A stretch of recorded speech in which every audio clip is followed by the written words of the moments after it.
सलाम नमस्ते सत श्री अकाल और आज एक और वीडियो और उसका टाइटल वीडियो का टाइटल है जी exposed who is Jyoti Malhotra YouTuber arrested for spying for Pakistan spy Pak agent. और मिश्रा जी की वीडियो है जी। ओरिजिनल वीडियो का लिंक डिस्क्रिप्शन में। जो दो का लाजमी इनको भी सपोर्ट करें, हमें भी सपोर्ट करें। मेरा नाम है राणा मोहम्मद, मेरे साथ है मोहम्मद समीर खोखर, मलिक सत्यानी पास होगा। स्टार्ट। हर बार जब आप सोशल मीडिया पर किसी खूबसूरत ब्लॉगर को पाकिस्तान की तारीफ में कसीदे पढ़ते सुने तो इस बात को याद रखिएगा कि हर मुस्कुराहट मासूम नहीं होती। कुछ के चेहरे मासूम होते हैं लेकिन अंदर जहर भरा होता है। ज्योति मल्होत्रा ऐसी ही जहरीली थी जो कहने को तो हरियाणा की यूट्यूबर थी, चेहरा खूबसूरत था लेकिन दिल में देशद्रोह का काला जहर भरा था। वो हंसती थी भारत की बेटी बनकर लेकिन बिक चुकी थी पाकिस्तान के हाथों। आईएसआई का एक जिंदा टूल थी जो यूट्यूब और इंस्टाग्राम के जरिए एक तरफ भारत के युवाओं के दिलों में पाकिस्तान का मीठा जहर घोल रही थी तो दूसरी तरफ भारत की जानकारियां लव जिहाद में पढ़कर पाकिस्तान को पहुंचा रही थी। सोशल मीडिया पर इश्क लाहौर की पोस्ट करके गद्दारी भारत से कर रही थी। भारतीय सुरक्षा एजेंसियों और पुलिस ने उसे धर दबोचा। उसने लिखित में कबूलनामा किया लेकिन सवाल यह है कि ऐसे देशद्रोहियों का भारत में गटर कितना गहरा है। कितने और ज्योति भारत की मिट्टी पर सांप बनकर रेंग रहे हैं। ऐसे सच कहें तो धिक्कार है ज्योति और ज्योति जैसे लोगों पर जो भारत के लिए जिंदा बम है। धिक्कार है ऐसे गद्दारों पर जो इश्क, शांति, संवाद जैसे शब्दों के पीछे छिपकर हिंदुस्तान को नीलाम करने की सोचते हैं। कौन है ज्योति मल्होत्रा, आज सबके मन में सवाल है। हालांकि हम चाहते हैं कि आप भी हमारी एक मदद करें, हमारे व्हाट्सएप चैनल से जुड़ें। लिंक हमने डिस्क्रिप्शन में और कमेंट सेक्शन में पिन कर रखा है। आप जुड़ेंगे तो इससे हमारी ताकत बढ़ेगी और आप तक जल्दी हमारे वीडियोस पहुंचेंगे। ज्योति मल्होत्रा हरियाणा की ट्रैवल ब्लॉगर थी। यूट्यूब और इंस्टाग्राम पर लाखों फॉलोअर थे। पूरी प्रोफाइल जो है वो पाकिस्तान पाकिस्तान पाकिस्तान से भरी पड़ी है। दिखने में खूबसूरत, आवाज सुंदर। प्रोफाइल स्टॉक करेंगे तो समझ जाएंगे कि लाहौर की गलियों से लेकर पाकिस्तानी खाने की बड़ी मुफीद थी। मानो दुनिया में सबसे खूबसूरत मुल्क उन्हें पाकिस्तान लग रहा था। लेकिन यह सब कुछ इत्तफाकन नहीं था। वो भारत की सैन्य गोपनीयता को आईएसआई के हवाले कर रही थी। वो लिख रही थी इश्क लाहौर लेकिन गद्दारी दिल्ली से कर रही थी। हंसमुख चेहरा, मासूम दिखने वाली कहानियां लेकिन इरादा देशद्रोह का। ज्योति मल्होत्रा एक दो मुही नकाबपोश देशद्रोही थी जिसने अपने ब्लॉग्स के जरिए पाकिस्तान के एजेंडा को भारत के युवाओं के दिमाग में घुसाया। वो न सिर्फ भारत की जमीनी हकीकत को झुटलाकर पाकिस्तान की चमक को दिखा रही थी बल्कि सैन्य जानकारियां भी दुश्मन को बेच रही थी। और यह सब कुछ क्यों था? क्योंकि उसे दानिश नाम के एक पाकिस्तानी एजेंट से मोहब्बत हो गई थी जिसने लव जिहाद के चक्कर में, जिसने पाकिस्तान की तरफ से साजिश करने के चक्कर में इस लड़की को फंसाया था। 2023 में ज्योति पाकिस्तान गई थी और यह पाकिस्तान की यात्रा कोई सैर सपाटा नहीं थी बल्कि आईएसआई की शातिर साजिश का पहला कदम था। पाकिस्तानी उच्चायोग ने उसके वीजा से लेकर उसके रहने, खाने, आने जाने का पूरा इंतजाम किया और वहीं पर उसकी मुलाकात हुई दिल्ली में पाकिस्तानी उच्चायोग के कर्मचारी एहसान और रहीम उर्फ दानिश से। दानिश ने ज्योति को अपने झूठे इश्क के जाल में फंसाया। यह कोई प्यार वैर नहीं था, यह लव जिहाद की सुनियोजित साजिश थी। दोनों के बीच संबंध बढ़े। ज्योति का दिमाग जो है वो पाकिस्तानी प्रचार तंत्र ने पूरी तरह जकड़ लिया। पैसे भी दिए गए, इसे मदद की गई, दुनिया भर में घुमाया गया, दुनिया भर में अय्याशियां करवाई गई। दानिश ने उसे तमाम पाकिस्तान के आईएसआई एजेंट से मुलाकात करवाई, उसके सारे शौक पूरे किए। हाल ही में दानिश के साथ वो इंडोनेशिया के बाली भी गई थी, जो दर्शाता है कि दानिश ने इसे फंसाने के लिए किस हद तक जाकर इसका दिल जीता। इश्क के नाम पर, पैसों के नाम पर, घूमने के नाम पर देश को बेचने की कहानी आज हर भारतीय के दिल में आग लगा रही है। दानिश अपने मुल्क के लिए काम कर रहा था लेकिन ज्योति जैसे गद्दार भारत के लिए अभिशाप हैं जो पैसों के लिए, इश्क के लिए, घूमने के लिए, शौक पूरे करने के लिए अपनी देश की सरजमी को बेचने को तैयार रहते हैं, अपनी मातृभूमि से गद्दारी करने के लिए तैयार रहते हैं। ज्योति के व्लॉग्स को भी हमने खंगाला। ज्योति के ब्लॉग्स कोई ट्रैवल डायरी नहीं थे बल्कि आईएसआई के प्रचार का हथियार थे। जैसा कि हमने कहा, लाहौर इश्क और ऐसे तमाम पाकिस्तान से जुड़े पोस्ट, ये सब कुछ एक सोची समझी साजिश थी। दिखाने की कोशिश थी कि पाकिस्तान जो है वो दुनिया का स्वर्ग है। वो अमन की आशा का ढोंग रचकर भारत विरोधी नैरेटिव फैला रही थी और ये सब कुछ प्रचार तक सीमित नहीं था। जो खबर आई है वो और सेंसिटिव है। यहां तक कहा जा रहा है कि ज्योति ने भारत की सुरक्षा को ताक पर रखकर भारतीय सेना से जुड़ी तमाम गतिविधियों, गोपनीय जानकारियों को भी यहां से फॉरवर्ड किया। फॉरवर्ड करने का तरीका व्हाट्सएप, टेलीग्राम, स्नैपचैट जैसे इनक्रिप्टेड प्लेटफॉर्म्स, क्योंकि वहां पर आप पकड़े नहीं जा सकते।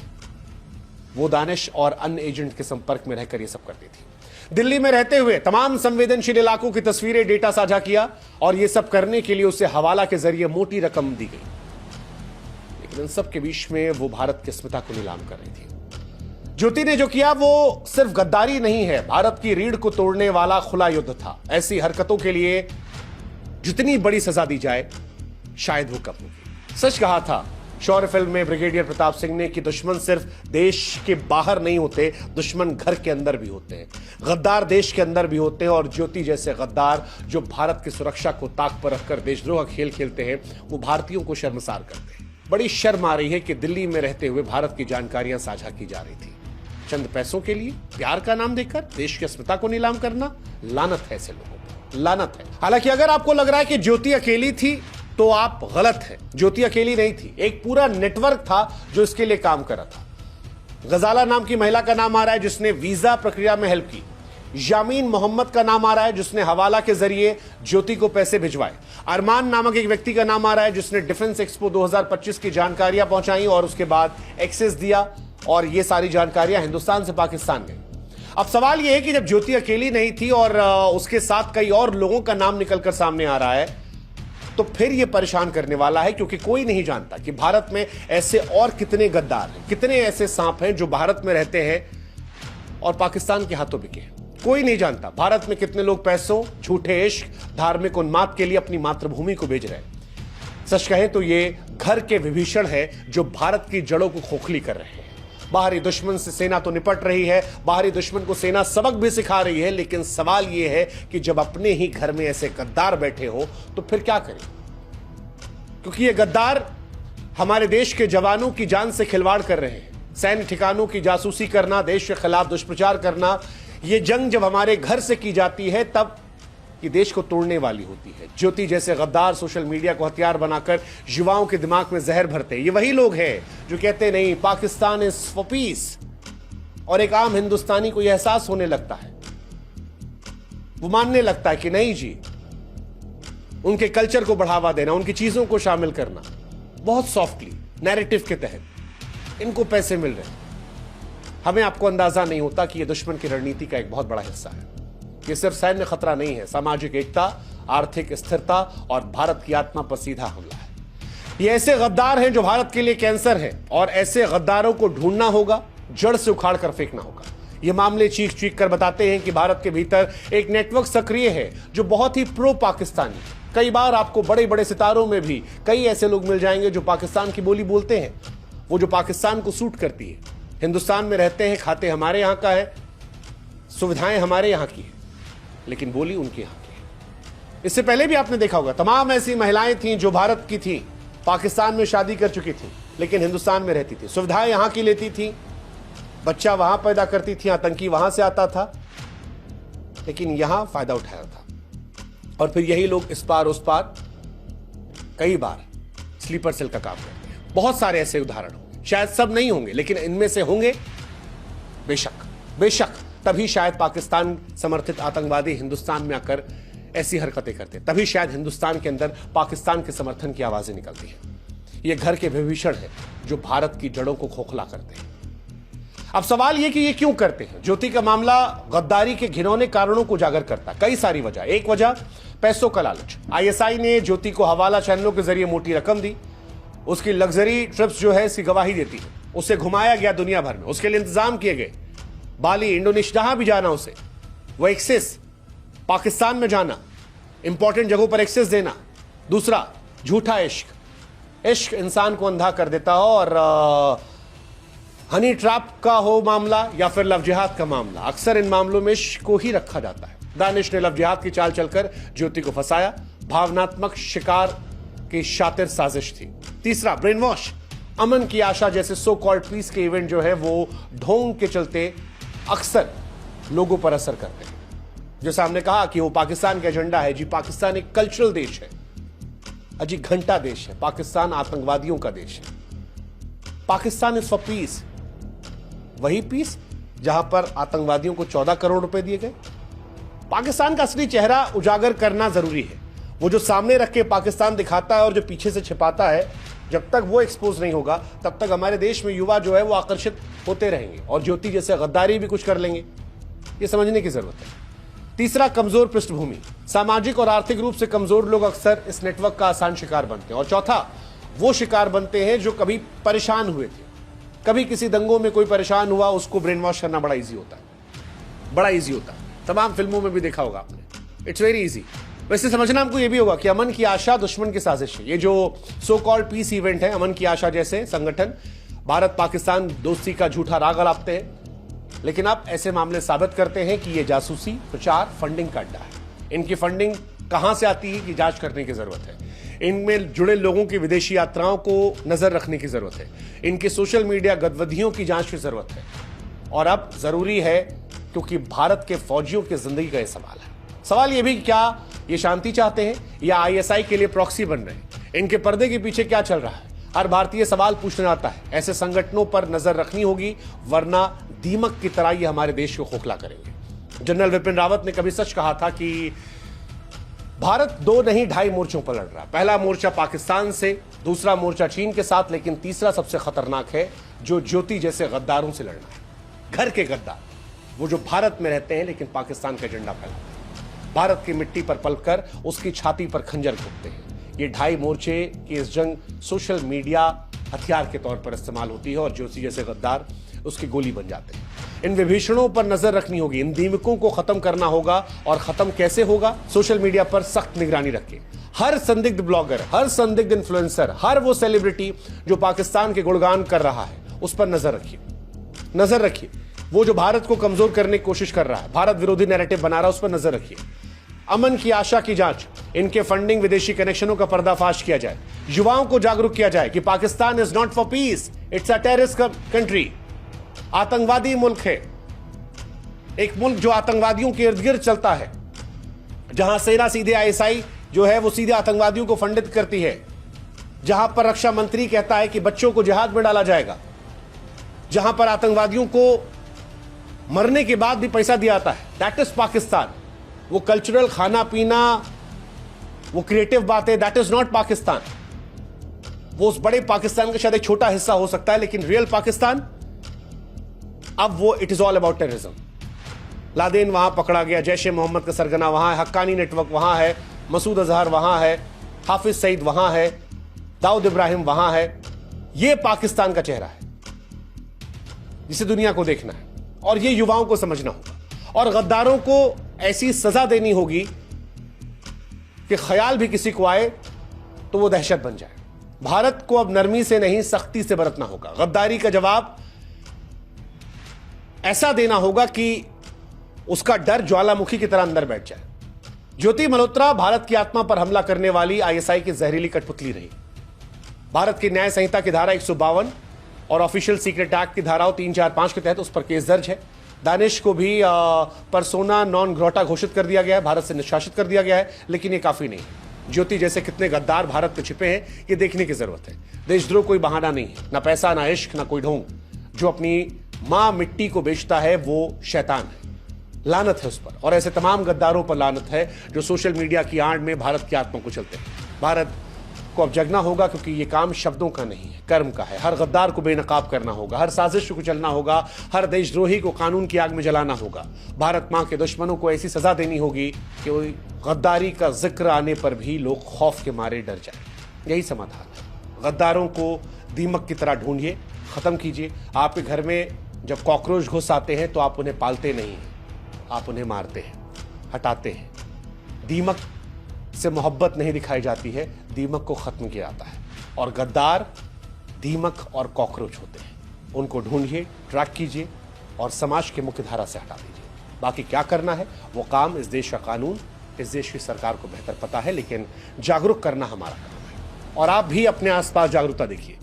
वो जिन्हें पाकिस्तान से बड़ी मोहब्बत है, उन पर आप भी नजर रखिए, उनसे बचकर रहिए। पता लगे गेहूं के साथ घुन भी फंस जाए।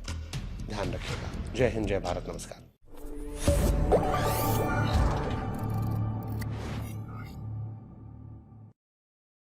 देखिए इस चेहरे को।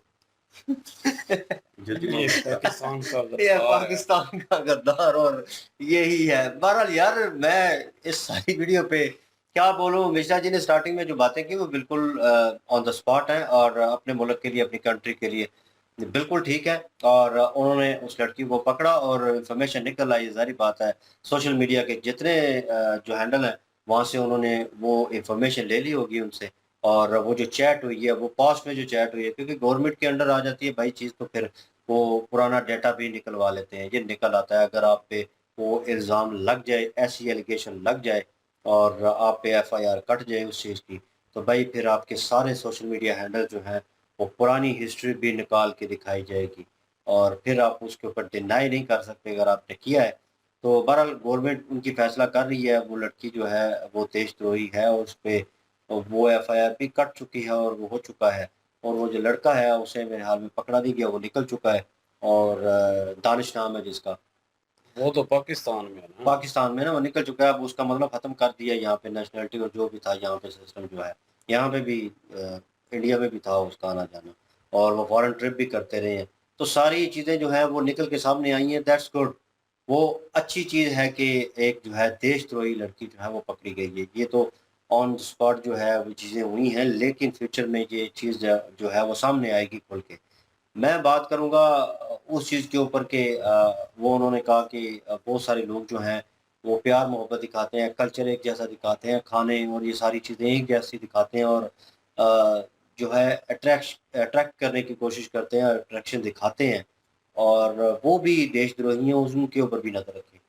मेरे कहने का मतलब ये है कि बहुत सारे लोग जो हैं यहाँ अगर पे ऐसा है तो हम तीनों जो है देशद्रोही हैं फिर। वही ना, हम तो फिर उसी ज़ोन में आ जाते हैं। इब्रार भाई आए थे, हमने व्लॉग भी किया और कुछ लोग शायद उन्होंने वो पुराना चैनल जो हाँ, है वो इंडिया की तारीफ वो, फुल कर रहे हैं। और वो बंदा जो है यहाँ पे ट्रैवल करके गया और जितनी प्यार मोहब्बत जहाँ इंडिया से उसे मिली, वो लोगों ने एप्रिशिएट किया और उसके बाद उसने जाके पाकिस्तान में इंटरव्यूज़ दिए और पाकिस्तान में खुल के बोला कि जो है उन्होंने पूछा कि कौन-सी कंट्री जो है उसने मेहमान नवाज़ी अच्छी की और उन्होंने 2 कंट्री का नाम लिया, 3 कंट्री का, बीच में इंडिया का नाम लिया।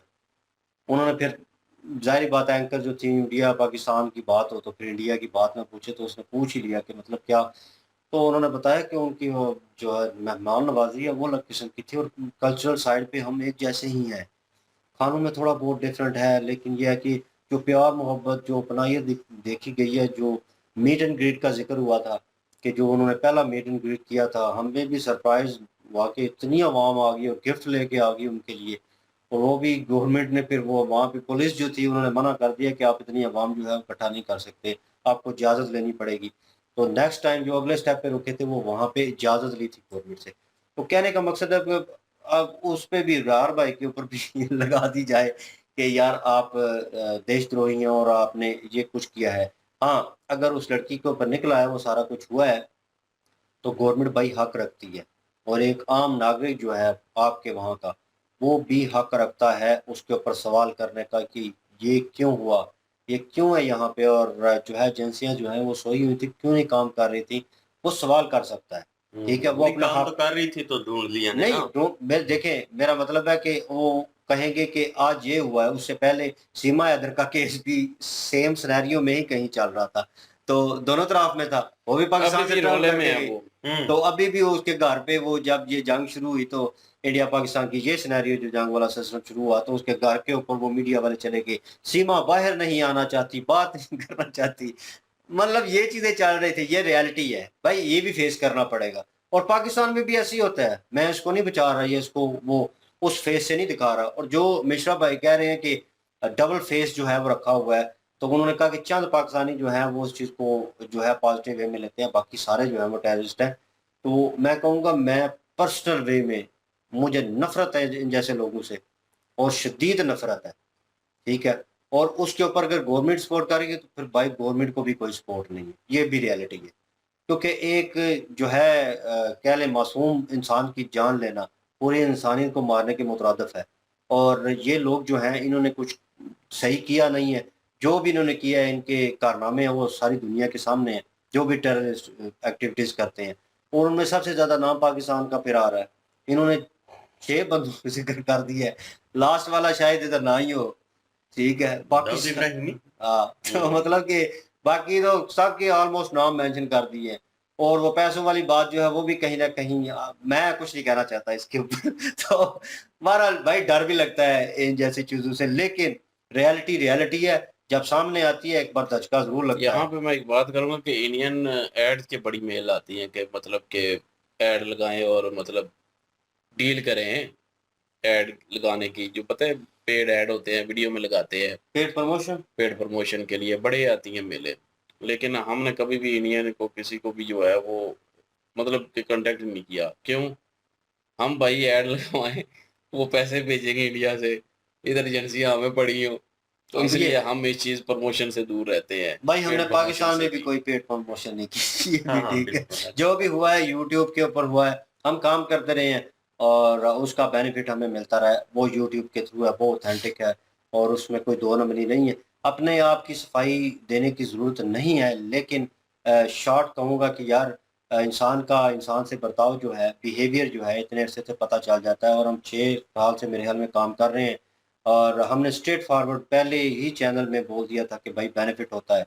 हमें भी इस चीज़ का बेनिफिट होता है, हमें पैसे आते हैं, ज़ाहिर-सी बात है। हमें भी फ़ेम चाहिए, हमें भी पैसा चाहिए, लेकिन ये है कि उस चीज़ को एन्जॉय भी करते हैं उस कंटेंट को और आप लोगों के साथ वो जो वार्तालाप होती है कमेंट्स के थ्रू, कमेंट्स ही करते हैं, बाकी हम राब्ता किसी से नहीं करते।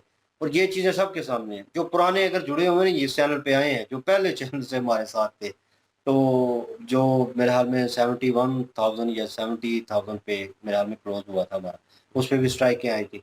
तो उस वक़्त से अब तक हम जो है रियलिटी बयान करते रहे हैं कि जो चीज़ किसी का पक्ष अगर लिया है ना, तो वो अगर बेगुनाह है, बेकसूर है या उससे वैसे हमें लग रहा है कि उसे रगड़ा जा रहा है, ठीक है? तो उसके बिहाफ़ में हम बोले हैं, ठीक है? दोनों पक्ष पे हमने जो है वार्तालाप की है, अपना पॉइंट ऑफ व्यू दिया है।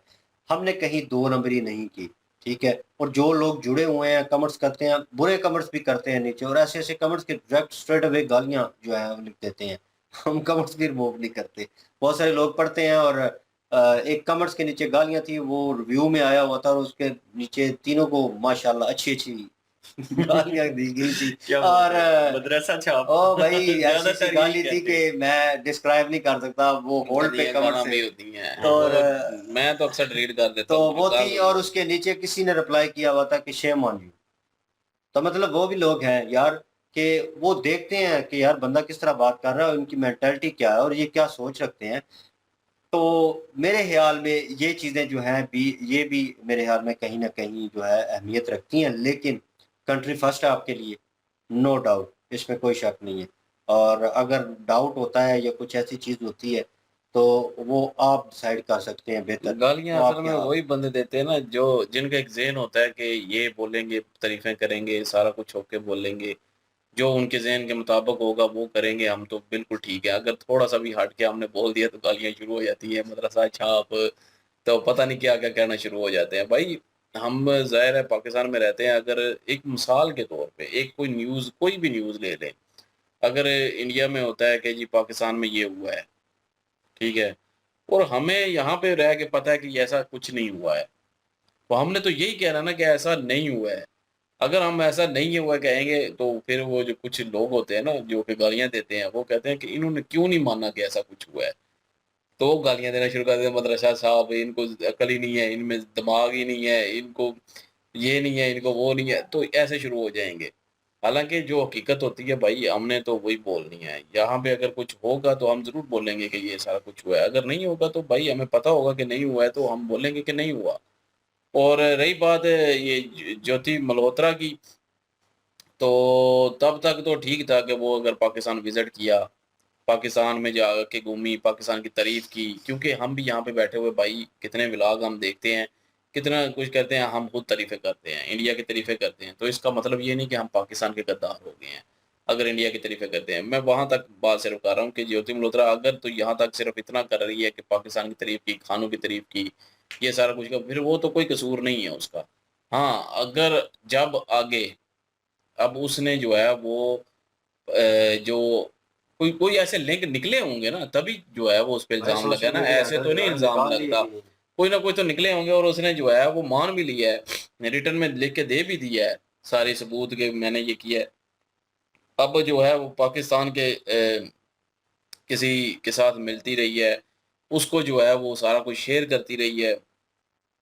चलें पिक्चर वगैरह जो है वो तो लाके कोई भी जो है अपनी सेल्फी बना के शेयर करता ही कहता है कि मैं आज इधर आई हूँ, मैं आज इधर आई हूँ या आज मैं इधर आया हूँ, वो एक अलग चीज़ है। लेकिन अगर कोई सीक्रेट ऐसे कौन से होंगे मुझे ये भी समझ नहीं आ रही, क्योंकि ज्योति मल्होत्रा का कोई इस तरह का कोई किसी बड़े ओहदे में लिंक है या कुछ ऐसा है, वो तो निकलेंगे ना। तो वही वही मैं कह रहा हूँ ना, अगर तो वैसा कुछ है तो फिर तो वाकई वो गलत है भाई। उसने अगर कुछ ऐसे किए हैं, वो भेजे हैं, तो फिर तो वो गलत है। और अगर वाकई कोई ऐसी चैट निकली है कि तुम ये नैरेटिव फैलाओ और ऐसा कुछ करो, हवाला की अगर रकम पकड़ी गई है तो वो भी जो है वो फिर तो भाई साबित है ना। फिर तो अगर हवाला की रकम पकड़ी गई फिर तो साबित है, फिर तो सारी चीज़ें बीच में आ जाती है ना। फिर ये नहीं कि इंडिया की तारीफ की उसने, पाकिस्तान की तारीफ की या ये किया वो नहीं किया, ऐसा नहीं किया। जब हवाला की जो है वो रकम पकड़ी गई, उसके बाद जो है वो चैट पकड़ी गई जिसमें जो है वो सारी चीज़ें बताई जा रही हूँ, हदायत दी जा रही हूँ, एक पूरी टीम पीछे काम कर रही हो, वो सारा नेटवर्क पकड़ा गया हो, उसका मालूमात मिल गई हूँ, तो फिर तो भाई साबित हो चुका ना कि ये गद्दार है। फिर तो ये हिंदुस्तान का जो है वो कानून है भाई, उसको क्या सज़ा देनी है क्या नहीं देनी। बिल्कुल। तो हिंदुस्तान का कानून जो है वो उसको फांसी भी दे सकता है, जो चाहे करना चाहे कर सकता है। वो गद्दार की जो भी सज़ा होगी, फिर तो गद्दार है ना भाई। अगर उसने अपने मुल्क के साथ गद्दारी की है, वो साबित हो चुकी है, तो फिर तो गद्दार है। तो फिर हमारी भी कोई सपोर्ट नहीं है। बेशक हम पाकिस्तानी हैं, लेकिन क्योंकि पाकिस्तान में अगर कोई गद्दार ऐसा पकड़ा जाए, तो हमारी हमदर्दी उसके साथ भी नहीं होगी। तो इसलिए हम 2 नंबरी जो है वो दोगलापन नहीं करेंगे, उसके साथ भी कोई हमदर्दी नहीं है हमारी। बिल्कुल। तो इसलिए जो है वो जो इंडिया सज़ा देना चाहे दे सकता है। और मिश्रा जी ने भी जो है वो उस पीजीजी पे जोर दिया है कि उसका हवाला निकला है, हवाले की रकम कैसे पहुंची, वो सारी डिटेल आई है।